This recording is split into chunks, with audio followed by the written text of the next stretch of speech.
Welcome to Cut the Crop, keeping you in the know about everything you grow. Researchers, growers and other interesting folk delivering insights and information on topics ranging from agronomy to profitability. Brought to you by the Foundation for Arable Research. Hello and welcome. My name's Alison Stewart and I'm your host of this session of Cut the Crop. And today we have a far senior environment researcher, Abie Horrocks. Welcome, Abie. Thanks, Alison. And Abie has just been off to the UK for 2 or 3 weeks. And as part of that trip, she attended the Groundswell field event. And that is not the same as anything to do with the New Zealand Groundswell. And so we're just interested to find out exactly what the Groundswell event is and how it went. So maybe just start off with telling us, what is the Groundswell event? And because most people over the last 5 or 6, 10 years, if they've gone to the UK, they've tended to go to the Cereals UK event. So maybe just talk about what the Groundswell event is and how it differs from Cereals UK. Yes. So Groundswell has more of a regenerative ag, conservation ag focus. It is enormous. There is, I was just looking at how many people were even there. It's about 8,000 attendees, 300 speakers. At any one time, there are at least 10 sessions of something going on. It is it's quite intense. There's a lot of trade tents and what have you, but mostly the program orientates around like a conference style presentation of the content, which is covering it's very wide, but I guess in a nutshell, it would be things like cover crops and no-till and integrating livestock. Soil quality was an enormous part of it, which, it's my happy place. But all sorts. And the talks were mixed up with these conference-style presentations and then a lot of panel discussions. So there's a nice mix of being able to hear a talk with results or whatever's being presented, and then like a panel discussion with a farmer and an expert and a rural professional discussing an issue. I was really drawn to those panel discussions, but also the more evidence-based research results that were being presented. But there was a lot going on. You can make of it what you will. There was just that much content. I can't give a direct comparison to Cereals because I didn't go to both of those events, but I would say that Cereals would be more focused on the crop protection or looking at new emerging varieties with your wheats and barley, oilseed rape and what have you. What I think would be unique about Groundswell, which I found quite fascinating, was that the content catered towards rural and urban. So there was a lot of farmers there. And like Cereals, these farmers, like those sorts of events are just amazing for farmers to get together and talk about what's worked, what hasn't, and do that networking. I think they're both probably very similar in that regard. But I was really surprised at how there was the rural-urban participants, and also the content sort of catered to both rural and urban. So I'd say that would be quite a unique Groundswell characteristic. And what was really great about that was some of those contentious rural-urban issues, which are never black and white. It sort of raises the bar, if you like, on having meaningful dialogue around some of those issues around, integrating livestock and climate change and herbicide resistance and all these things. And it's because that is actually a real positive, because it's very unusual to find a forum or a space where, a large number of rural and urban people actually come to the same thing. I mean, in New Zealand, like when we have our sort of rural events, we're basically talking to ourselves. We're not having discussions with the urban environment.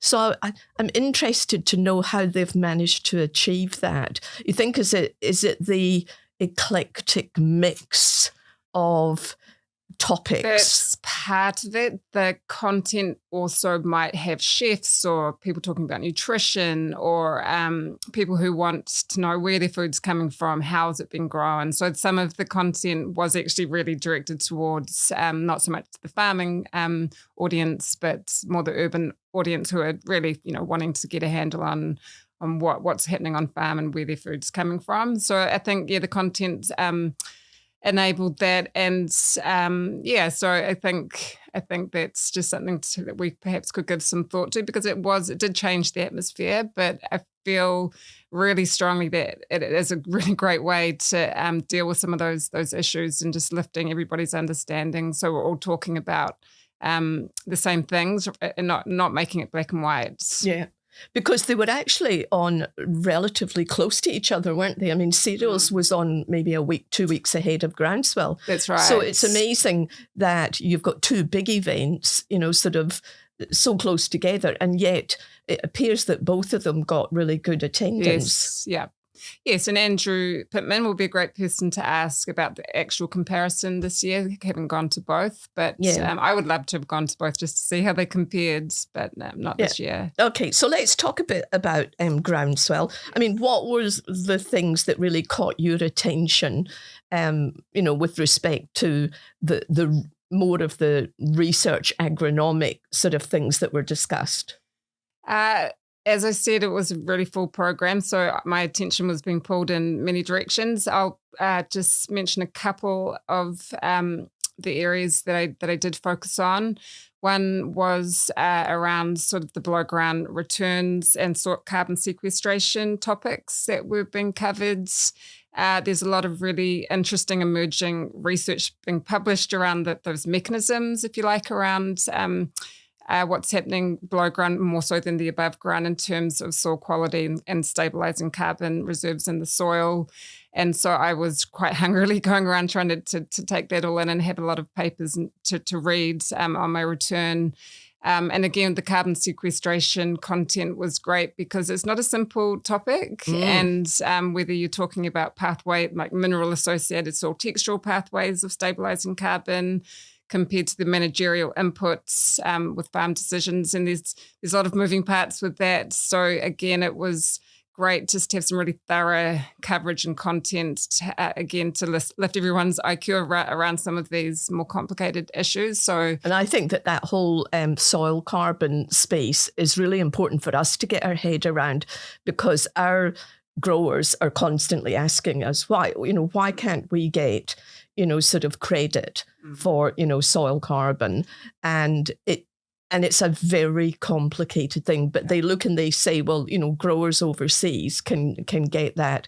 So I think it would be a really good article to be able to write, to be able to explain how it works and why some countries have moved into that space and why New Zealand has not yet explored that. That's right. And the benchmarking that's required to do that properly. There's all sorts of aspects to consider, but there's amazing opportunities as well within a really intensive cropping rotation to bring in some of that work and those findings to improve soil quality and just the below ground functionality of our system. So it is an exciting space.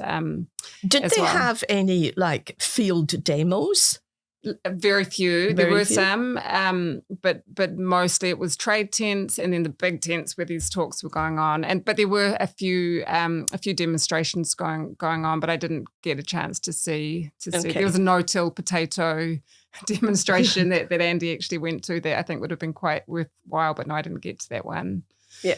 Yeah. Okay. And another thing that I just will mention and what caught my attention was supporting farmers and the decision-making with changing climate. So in UK, they've just had a really wet season, and I think fungicides have really blown some of the gross margins. They've got dealing with diseases and issues now that might have used to have been 1 in 10 year issues that are now becoming more prevalent 1 in 2 or 1 in 3 years. So it's providing that support around cultivar choices and timing of planting and those sort of decision-making, anticipating what sort of issues you might be up against. That whole framework is shifting. So a lot of discussion around managing that and supporting farmers in more of a complicated growing space. That's right. How you build resilience into your farm system, given the fact that there's going to be a lot more extreme events. And how you actually deal with that. And that is, as you know, it's something that we're grappling with as well. Yeah, for sure. So, I mean, was there a big focus on the whole issue of environmental compliance and environmental incentives, versus, the agronomic, productivity push? Yeah, this is interesting because I feel, rightly or wrongly, I'm not sure if this is true, but what I took away from being in the UK with the environmental incentives that they get from DEFRA, that really changes your decision points. Because one good example, I went to a talk where it was around BYDV and tolerant cultivars for virus in barley. And these cultivars mean that you don't need to use insecticides, but they don't yield as well as some of the other cultivars. But because you get the DEFRA payout when you don't use those insecticides, that makes up the shortfall that you might get from not choosing a higher yielding cultivar. So there's your decision-making, framework is a bit different when you have those incentives. But what my take home from that is, what is similar is that though we don't have those incentives, we're still chasing resilience. Like that's the word that gets thrown around left, right, and centre. But it's came up a lot at Groundswell. A lot of the talks are really looking at redesigning systems to build in that resilience. And then what are the metrics around measuring that?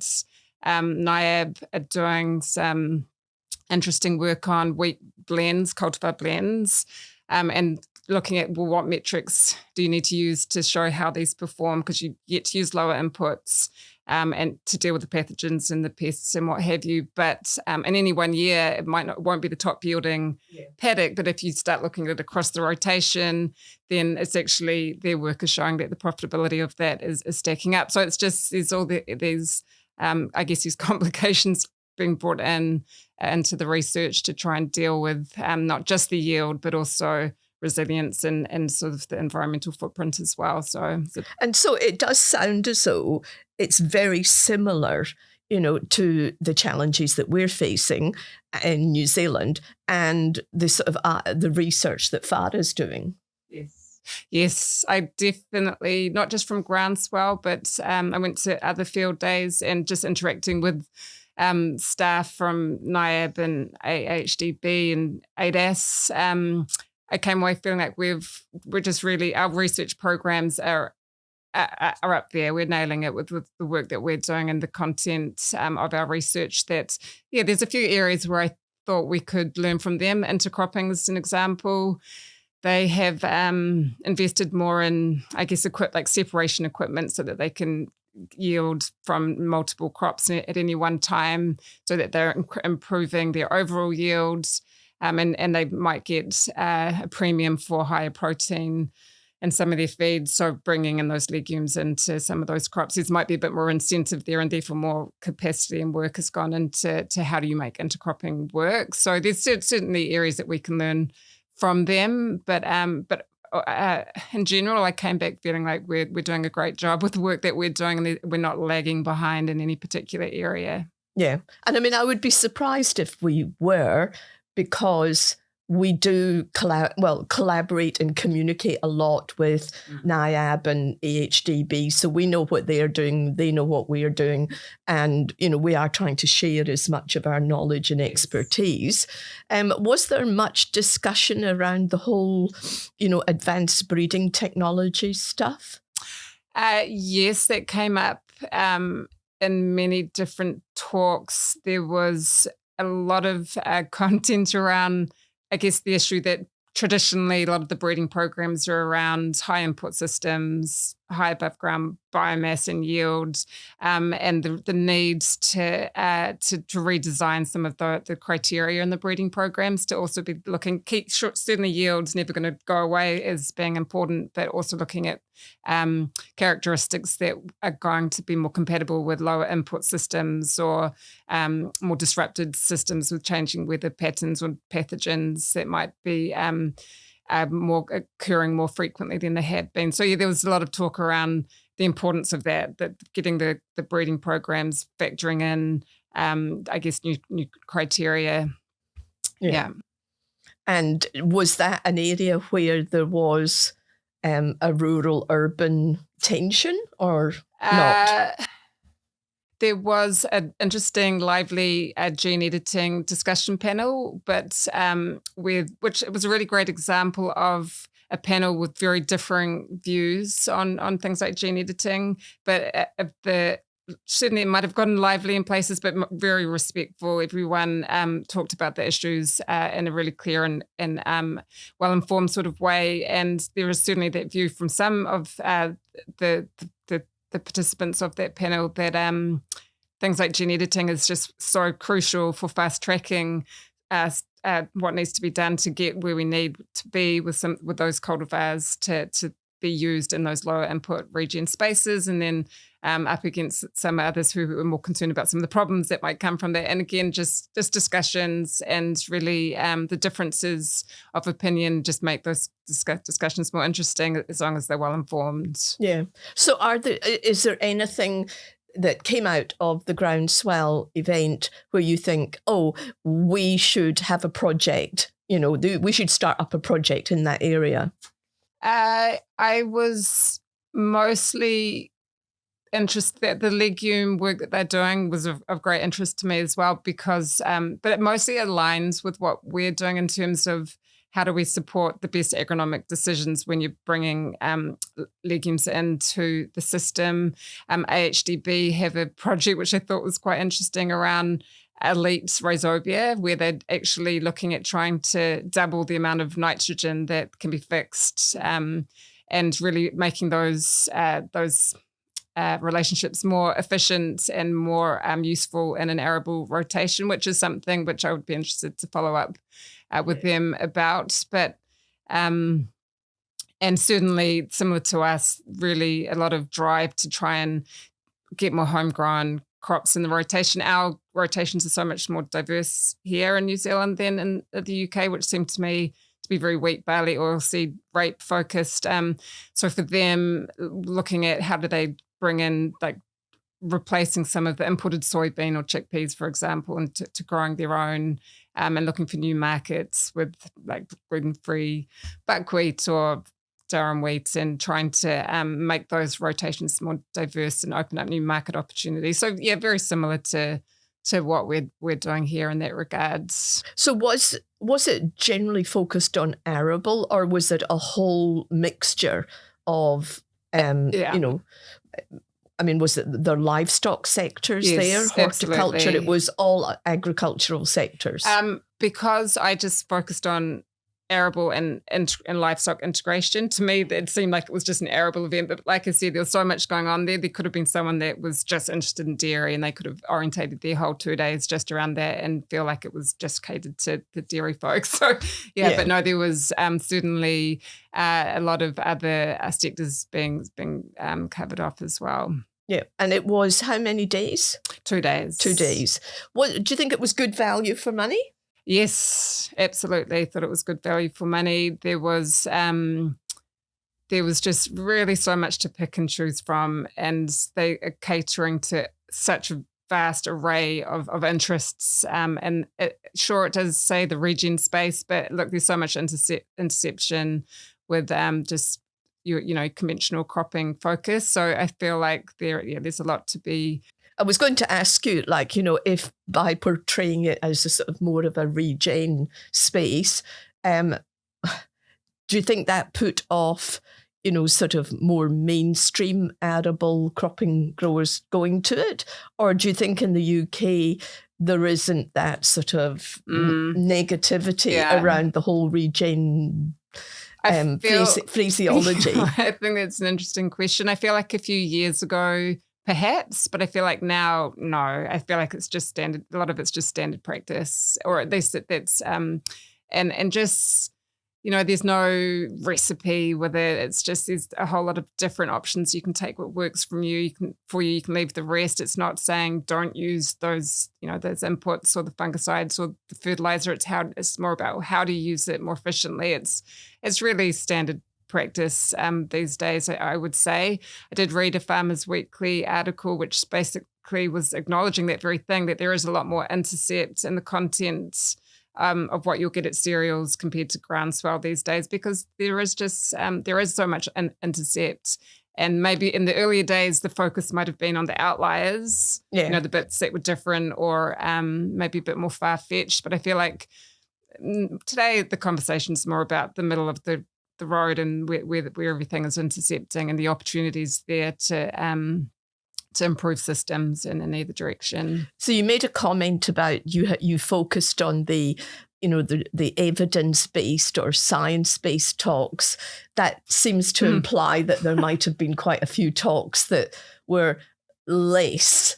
I maybe that was the cynic in me, rightly or wrongly. I had gone there anticipating there to be more snake oil content because there was so much evidence-based content and I could structure my time there in that way. I feel like there was just not a lot of that. But like I said before, you could find whatever you wanted there. There's that much going on. someone else could have gone and sniffed out all the snake oil providers and had a whole 2 days of snake oil. Like, look, but I was really impressed with the more evidence-based research and content. What about in the technology space? Because that's often what attracts, our growers if they're going over to the UK. They like to go to Cereals UK because they can go and kick the tires. And you go to Cereals UK to kick the tires, and then once you've kicked the tires, then you go to Groundswell. Yeah. Okay. So, do you think that Groundswell is now a go-to event for our growers if they are making a trip over to the UK? Yeah, I do. And I would love to hear feedback. I was looking up for some New Zealand growers. There was certainly a lot of growers there. I didn't see any that I recognised, but I would love for there to be a trip over there which included Groundswell, and it would spark a whole lot of really great conversations, and I'd be very interested to hear the feedback. Yeah, because we did try and organise a grower trip to Cereals UK, but we just couldn't get enough growers that wanted to sort of be part of a sort of tour. But maybe we should explore organising a tour where they can do both Cereals and Groundswell, and that might actually attract more people. I think so. It had a really it had a fun and festival vibe to it as well. So it wasn't it was really lively sort of event, and I think it would be well worthwhile doing that. So was the feeling amongst growers, I'm not sure if you can answer this, were they fairly upbeat about the future of arable cropping in the UK? Yeah, there was a lot of those panel discussions I mentioned around the challenges, like talking about what hasn't worked, what are the problems. But ultimately, it all came back to the sort of narrative of learning from your mistakes and doing it better next time, and working towards getting it right amidst all the hectic issues going on in the backgrounds with the pressures that they're facing with inputs and herbicide resistance and the raft of climate related issues out there. But it's sort of, I think one way of putting it is, it feels like finding those solutions is a positive journey to be on when you're at an event like that. And it didn't feel overwhelming. It did feel a bit more possible and positive. Yeah. And I guess looking at it from our perspective, you can probably see that, because you can see that the incentives will make a difference. I think they do. Yeah. I do. I think that's that. But then New Zealand ingenuity and innovation and just ability to get the job done, that makes difference as well. Even without those incentives, I think there's still pathways there to to still be on and that I think same... that's really important, because it's so easy for us to say, well, they can do it because they've got the incentives. But what you're saying is that actually you can do it even without the incentives if we're creative. Yes. Yeah. Okay. Any other final observations about your trip away?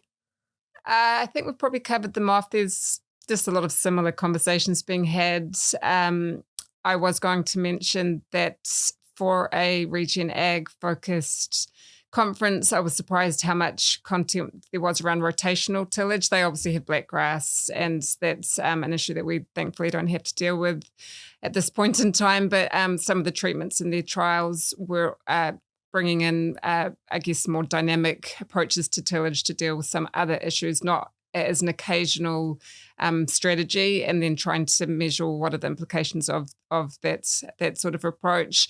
And again, to me, that's just the key message there, is that there is no one size fits all. It's just trying to bring it all together in a way that works to address the issues and have, viable cropping rotations. So yeah, that was interesting. Yeah, but what it does do, and this is the challenge for levy organisations, is that the messaging now, it's not black and white. It is, oh, well, it depends, and what this farm needs to do to make itself more resilient might be different to what this farm needs to do.